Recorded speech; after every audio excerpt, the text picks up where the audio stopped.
Vamos a empezar un nuevo tema en este curso de programación en C. Un tema muy importante que es la modularización. Siempre digo que todos los temas son importantes, pero es porque es así, digamos.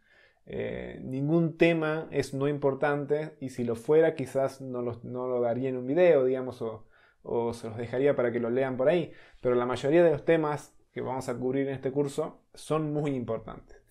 Y ahora es el turno de la modularización. Y vamos a ver qué es. En este video, una parte introductoria a lo que es la modularización.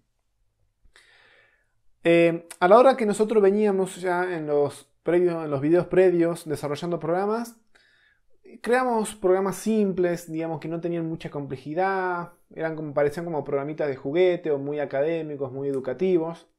Pero se nos pueden presentar los siguientes problemas. Tener que crear programas grandes y complejos. Es decir, programas que tengan no 10, 20, 30, 40 líneas de código, sino que tengan miles y miles o cientos de miles de líneas de código. Entonces es muy complicado, ¿sí? Por cómo veníamos haciendo nuestros programas, todo en el main, todo el código en la función main, es muy complicado hacer programas grandes y complejos. Surge otro problema, la problemática de la repetición de código.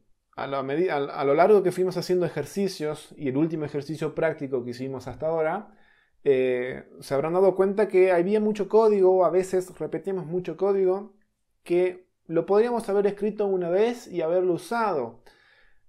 En los videos o en los ejercicios que hicimos no nos costaba mucho porque eran, digamos, código que eran 2, 3 o 4 líneas de código que se repetían.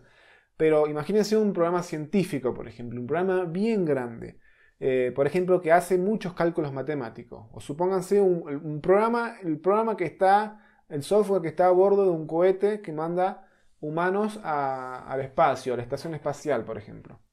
Son programas con posiblemente millones de líneas de código y mucho de esa línea de código quizás se repita. Y pongámosle que tenemos una parte de esa línea de código o de ese programa que ejecuta un cálculo científico, un cálculo muy complejo, ¿sí? Que tiene muchos cálculos. Y que esa función o esa parte, digamos, bueno, ya les dije función, pero esa parte del código, pongámosle que hace ese cálculo, tiene 500, 1000 líneas de código. ¿Se imaginan si yo en un programa, en un momento tengo que usarlo, después en otro momento que yo no sé cuándo lo voy a volver a usar, pero tengo que usarlo y así, o sea, lo tengo que usar varias veces? Imagina tener que escribir esas 1000 líneas de códigos todas esas veces que yo lo voy a necesitar, y no estamos hablando de meterlo dentro de un ciclo, porque eso es distinto. Estamos hablando de no saber cuándo lo necesito usar, porque bajo determinados eventos ese cálculo científico se tiene que disparar o se tiene que ejecutar. Entonces, imaginen tener que hacerlo, esas 1000 líneas de códigos muchas veces, nos volveríamos locos. Otra es el código poco legible. Es decir, ¿qué es la legibilidad? Es que no se entienda el código.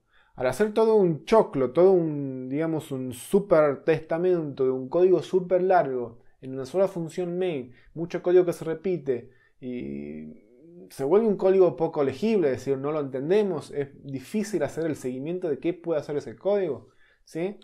Y por último, mantenimiento, ¿sí? Los software siempre se tienen que mantener porque la tecnología avanza y el software se va quedando obsoleto, entonces se le tiene que hacer mantenimiento, actualizaciones, corregir errores.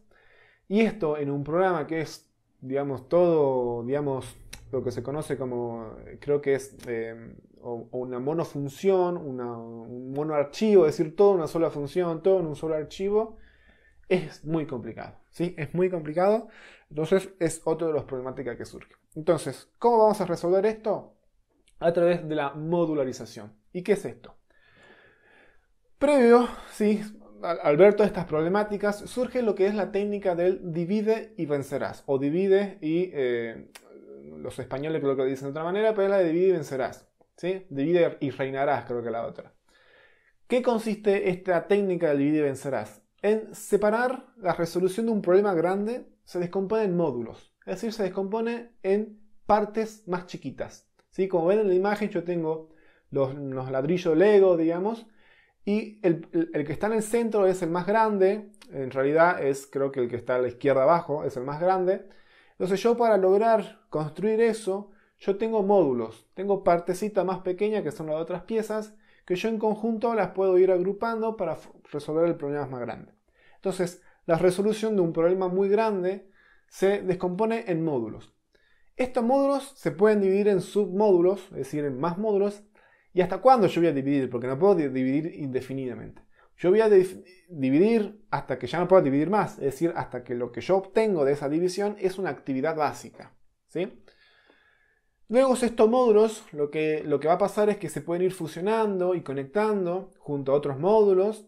Como vemos en la imagen, se van a ir conectando las piezas entre sí, van a ir enchufando, van a ir conectándose hasta armar el gran problema general. ¿Y qué son estos módulos? ¿Sí? Los módulos son las partes del problema son partes del problema que van a resolver un subproblema. ¿Sí? Es decir, cada módulo se va a encargar de resolver una partecita del problema general. Si yo tengo un problema súper grande, que por ejemplo tiene que calcular números primos, entonces un modulito solo se va a encargar, por ejemplo, de calcular números primos. Otra partecita se va a ocupar de determinar cuál es el menor de todos los primos, por ejemplo. Entonces, cada módulo va a resolver un subproblema, una subtarea. Cada módulo tiene una tarea bien definida. Yo no voy a poder tener módulos, que ya lo vamos a ver más adelante, que hagan muchas tareas, porque en ese caso significa que ese módulo se puede dividir aún más. Si yo tengo un módulo que hace muchas tareas, determina primos, también determina pares, también determina menores, significa que ese módulo no lo dividí lo suficiente, es decir, lo puedo dividir aún más. Entonces cada módulo tiene una tarea bien definida. Por ejemplo, como digo, determinación de primo, determinación de pares, cálculo del menor, o por ejemplo, cálculo de las raíces cuadradas de una ecuación. Por ejemplo, ¿sí? Son tareas que tienen bien definidas, que yo las puedo decir así, digamos, de una, ¿sí? La tarea que hace un módulo. Los módulos pueden ser usados por otros módulos. Yo los módulos los puedo conectar entre sí, se pueden comunicar entre sí para resolver su problema. Yo, por ejemplo, el módulo de determinación de primo, por ahí, no sé, necesita el módulo de determinación de pares por cualquier cosa, digamos, aunque sea raro, pero le estoy poniendo un ejemplo. O el módulo, por ejemplo, le digo, el de cálculo de raíces cuadradas puede usar el módulo de cálculo de raíces lineales.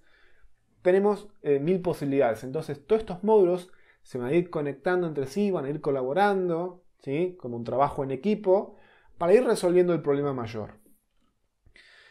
Y como digo, un módulo se puede comunicar con otro. ¿Y cómo va a ser para comunicarse? A través de lo que se conoce como una interfaz de comunicación, que debe estar también bien definida.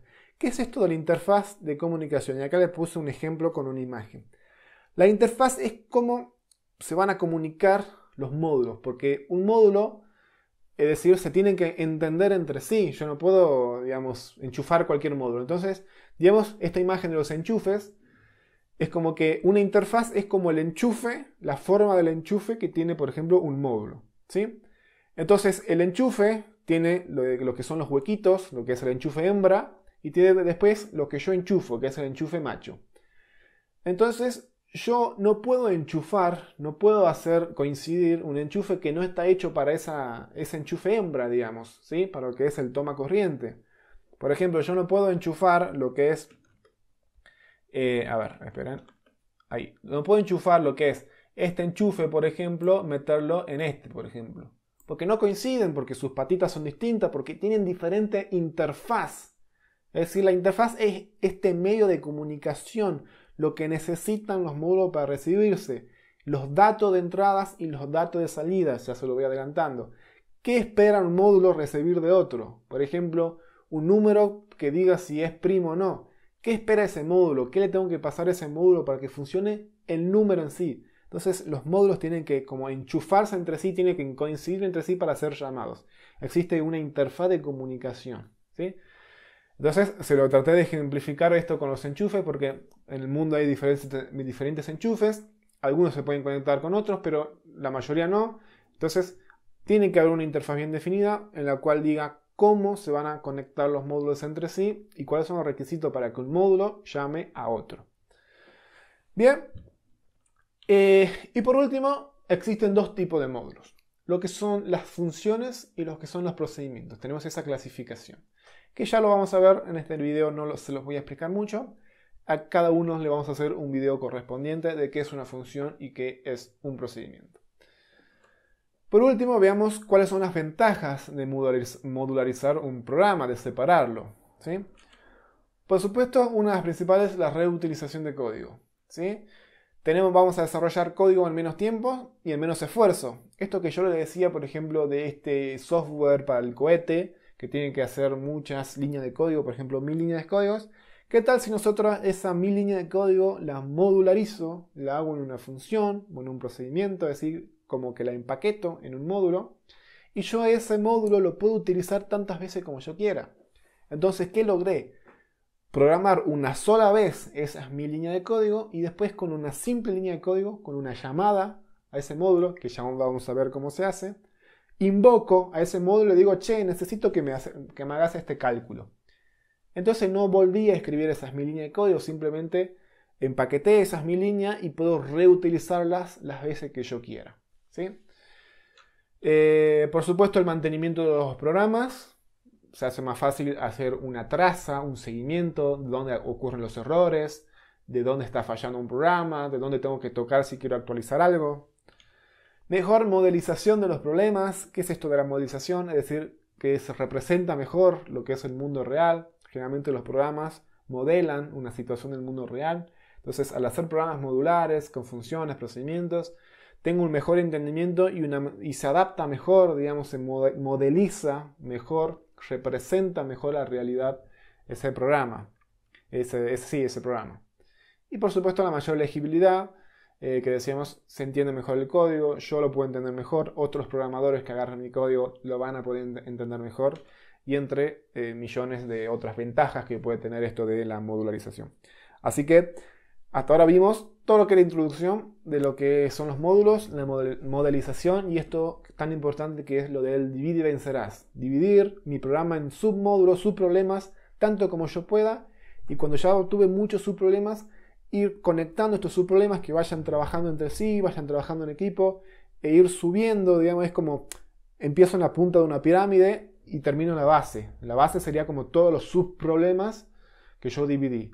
Y a partir de esa subbase de vuelta voy escalando, voy juntando todos esos subproblemas y hasta que llego a la resolución del problema más grande. De esta manera es mucho más sencillo, mucho más fácil programar grandes software, grandes programas que hacen muchas cosas. Así que en los próximos videos nos vamos a meter ya más en la práctica, no tanto en la teoría.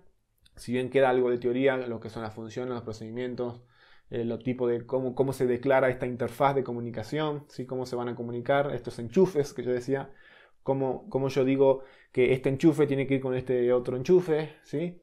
Pero bueno, a partir después de esa teoría ya nos vamos a meter más en lo que es la práctica.